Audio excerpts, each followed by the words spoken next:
2. When the automaton is about to move a piece, a distinct motion is observable just beneath the left shoulder, and which motion agitates in a slight degree the drapery covering the front of the left shoulder. This motion invariably precedes, by about 2 seconds, the movement of the arm itself, and the arm never in any instance moves without this preparatory motion in the shoulder. Now let the antagonist move a piece, and let the corresponding move be made by Maelzel, as usual, upon the board of the automaton. Then let the antagonist narrowly watch the automaton until he detect the preparatory motion in the shoulder. Immediately upon detecting this motion, and before the arm itself begins to move, let him withdraw his piece as if perceiving an error in his maneuver. It will then be seen that the movement of the arm, which in all other cases immediately succeeds the movement of motion in the shoulder, is withheld, is not made, although Maelzel has not yet performed on the board of the automaton any move corresponding to the withdrawal of the antagonist. In this case, that the automaton was about to move is evident, and that he did not move was an effect plainly produced by the withdrawal of the antagonist, and without any intervention of Maelzel. This fact fully proves, 1. That the intervention of Maelzel in performing the moves of the antagonist on the board of the automaton is not essential to the movements of the automaton. 2. That its movements are regulated by mind, by some person who sees the board of the antagonist. 3. That its movements are not regulated by the mind of Maelzel, whose back was turned toward the antagonist at the withdrawal of his move. 3.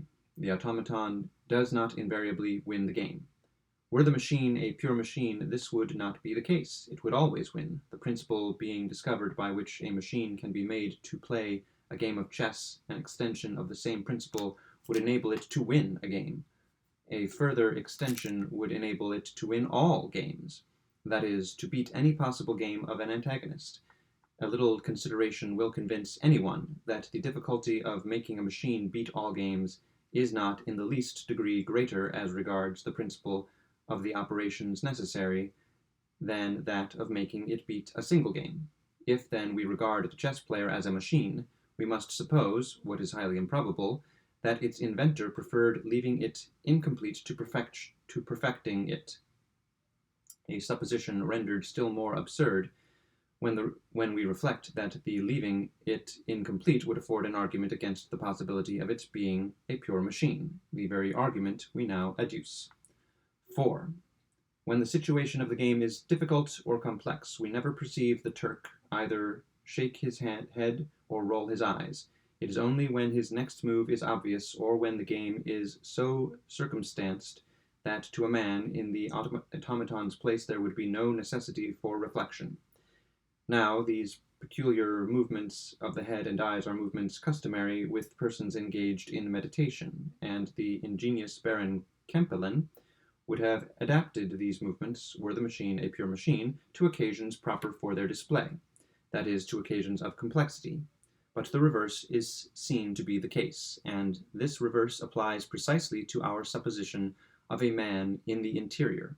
When engaged in meditation about the game, he has no time to think of setting in motion the mechanism of the automaton, by which are moved the head and the eyes. When the game, however, is obvious, he has time to look about him, and accordingly we see the head shake and the eyes roll.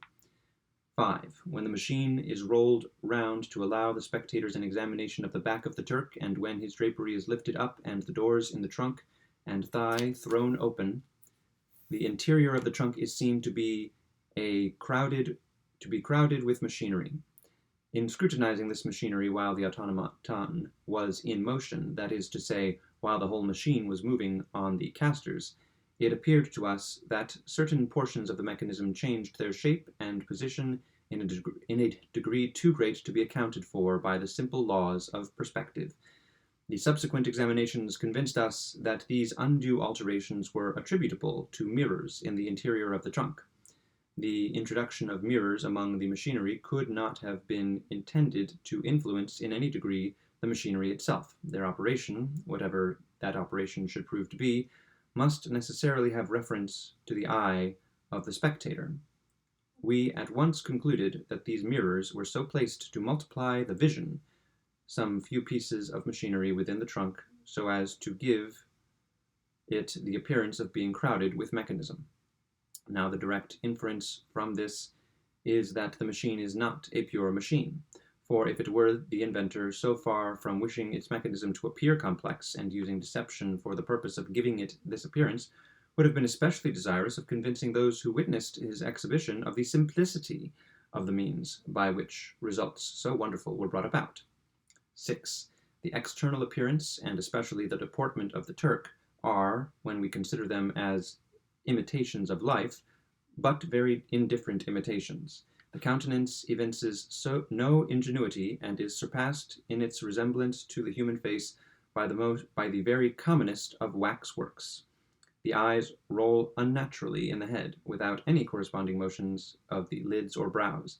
The arm, particularly, performs its operations in an exceedingly stiff, awkward, jerking, and rectangular manner.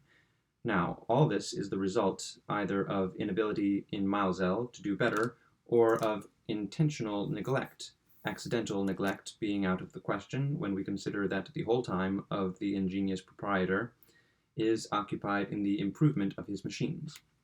Most assuredly, we must not refer the unlifelike appearances to inability, for all the rest of Maelzel's automata are evidence of his full ability to copy the notions and peculiarities of life with the most wonderful exactitude.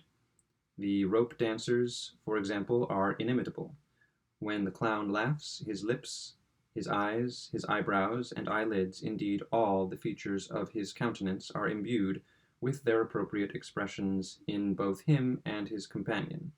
Every gesture is so entirely easy and free from the semblance of artificiality that were it not for the diminutiveness of their size, and the fact of their being passed from one spectator to another previous to their exhibition on the rope, it would be difficult to convince any assemblage of persons that these wooden automata were not living creatures. We cannot therefore doubt Mr. Maelzel's ability, and we must necessarily suppose that he intentionally suffered his chess player to remain the same artificial and unnatural figure which Baron Campelin, no doubt also through design, originally made. What this design was, it is not difficult to conceive.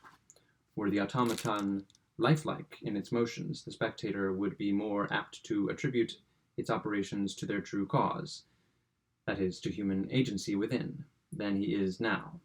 When the awkward and rectangular maneuvers convey the idea of pure and unaided mechanism, when the awkward and rectangular maneuvers convey the idea of pure and unaided mechanism.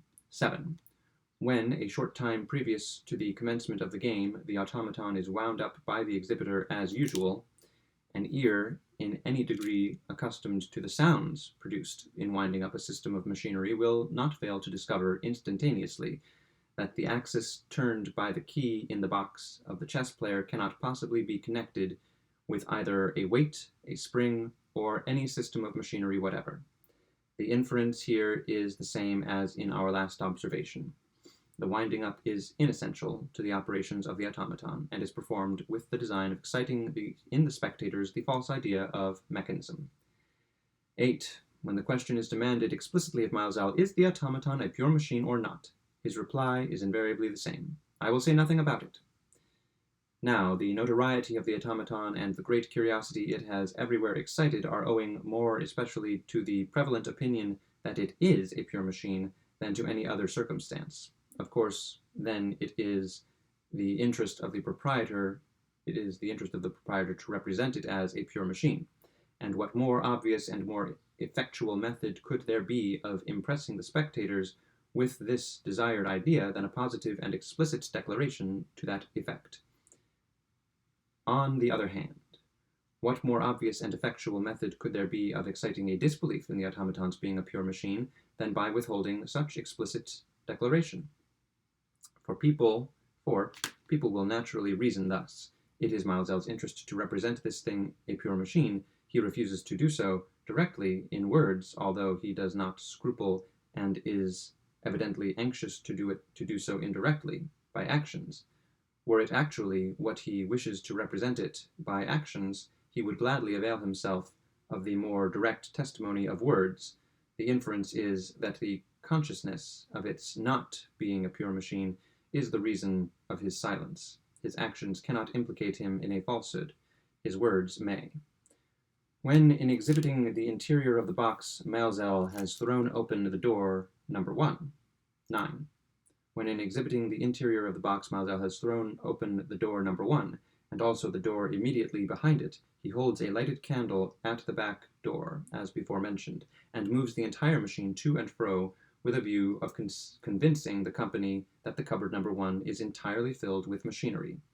When the machine is thus moved about, it will be apparent to any careful observer that whereas that portion of the machinery near the front door number 1 is perfectly steady and unwavering, the portion farther within fluctuates in a very slight degree. With the movements of the machine, this circumstance first aroused in us the suspicion that the more remote portion of the machinery was so arranged as to be easily slipped en masse from its position when occasion should require it. The occasion we have already stated to occur when the man concealed within brings his body into an erect position upon the closing of the back door. Sir David Brewster states the figure of the Turk to be of the size of life, but in fact it is far above the ordinary size. Nothing is more easy than to err in our notions of magnitude. The body of the automaton is generally insulated, and having no means of immediately comparing it with any human form, we suffer ourselves to consider it as of ordinary dimensions. This mistake may, however, be corrected by observing the chess player when, as is sometimes the case, the exhibitor approaches it. Mr. Maelzel, to be sure, is not very tall, but upon drawing near the machine his head will be found at least 18 inches below the head of the Turk, although the latter, it will be remembered, is in a sitting position.